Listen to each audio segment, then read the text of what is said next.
আসসালামু আলাইকুম। আজকে আমি সবাইকে দেখাবো বড়ই আচার কেমনে বানা। এখানে আছে প্রায় হাফ কেজি বড়ই। আসলে সুইডেনে তো বড়ই পাওয়া যায় না। আমি এই বড়ইটা আনছি বাঙালি দোকান থেকে, প্রায় হাফ কেজি। এখানে আছে পাঁচফোড়ন গুঁড়া, না সরি, পাঁচফোড়ন ভাজতেছি, আর পানি, আর শুকনা মরিচ। ঠিক আছে,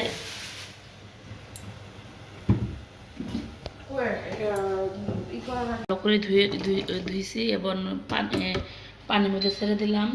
এরা আমি গরম পানির মধ্যে ফোটামো 2-3 মিনিট। দেখেন, দেখতে যাচ্ছে বড়গুলো কালো কালো নষ্ট মতো লাগতেছে। আসলে বড়গুলো অনেক ভালো। হাত পুরা গেছে। যাই হোক, এখানে আমার শুকনা মরিচ আর পাঁচফোড়ন আছে, এটা একটু পরে আমি ব্লেন্ড করব। আর এখানে আছে বড়ই, আমি ফুটানি বড়ইটা আমি ছাকনার মধ্যে ছাকবো। দেখতেছেন যে বড়িগুলা অনেক সুন্দর করে পানির মধ্যে টকবক করে ফুটতেছে।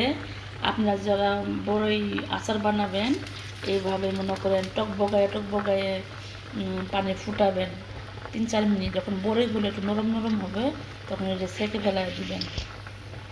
এখন আমি এই পাঁচফোড়নগুলো আমি গুঁড়া করে নিতেছি। চলো নেবেন।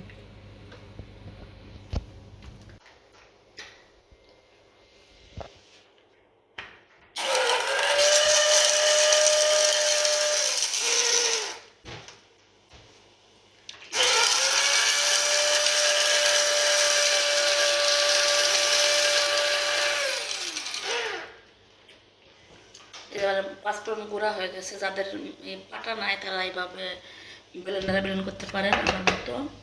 আর এখানে বড়ি আমার সিদ্ধ সিদ্ধ হয়ে গেছে। এখন আমি এটা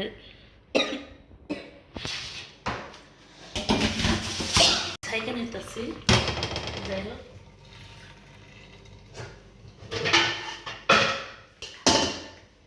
সব সরিষা তেল দিয়ে করে, আর সব সময় সরিষা তেল পাওয়া যায় না, তাই আমি সোয়াবিন তেল করবো আচারটা। সরিষা তেল ঘরে আছে কিন্তু আমি দিব না। এখানে আমি মনে করেন দিয়ে দিলাম তেল, আর সাথে থাকতেছে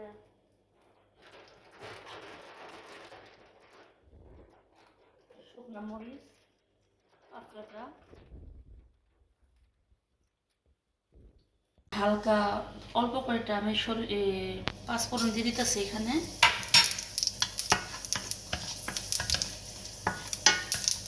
হ্যাঁ, এটা আমার লাল হয়ে গেছে। এখন আমি বড়ই দিয়ে দেবো।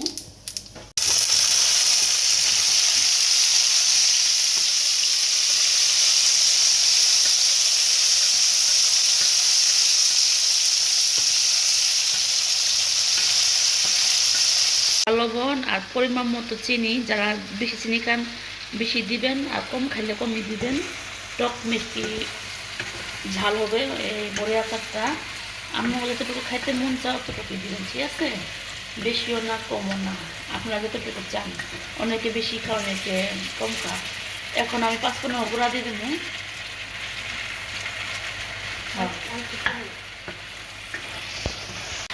মনে করেন বড়িটা আমি ভালো মতো আগে অনেকক্ষণ হওয়াইতেছি যাতে মশলাটি ভিতরে যা। এরপরে আমি লাস্টের দিকে আমি পাঁচফোড়ন গুঁড়া দিব, আর যদি চিনি আর লবণ লাগে তখন দিয়ে দিন, ঠিক আছে? প্রায় বড়িটা মনে করেন হয়ে আসতেছে আচারটা। আর আমরা এতে কাঁচাই করতেছি, কারণ অনেকে শুকনা আচার করে, কিন্তু না, আমরা শুকনা না, আমরা কাঁচা। এই যে বড়ি আচারটা হয়ে আসতেছে, প্রায় হওয়ার পর্যায়ে আছে, পাশেই থাকেন। আমি যে মরিচের গুঁড়া আর পাঁচফোড়ন গুঁড়া ফাঁকে করছিলাম এখন তা দিয়ে দিতেছি। দেখেন বড়িগুলো লাল হয়ে আসছে সুন্দর। 2 চামচের মতো দিছি, ঠিক আছে?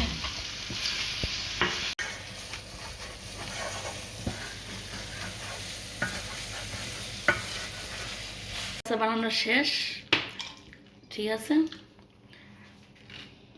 সবাই এভাবে বানায়েন, একটু পাঁচফোড়ন কম দিয়েন।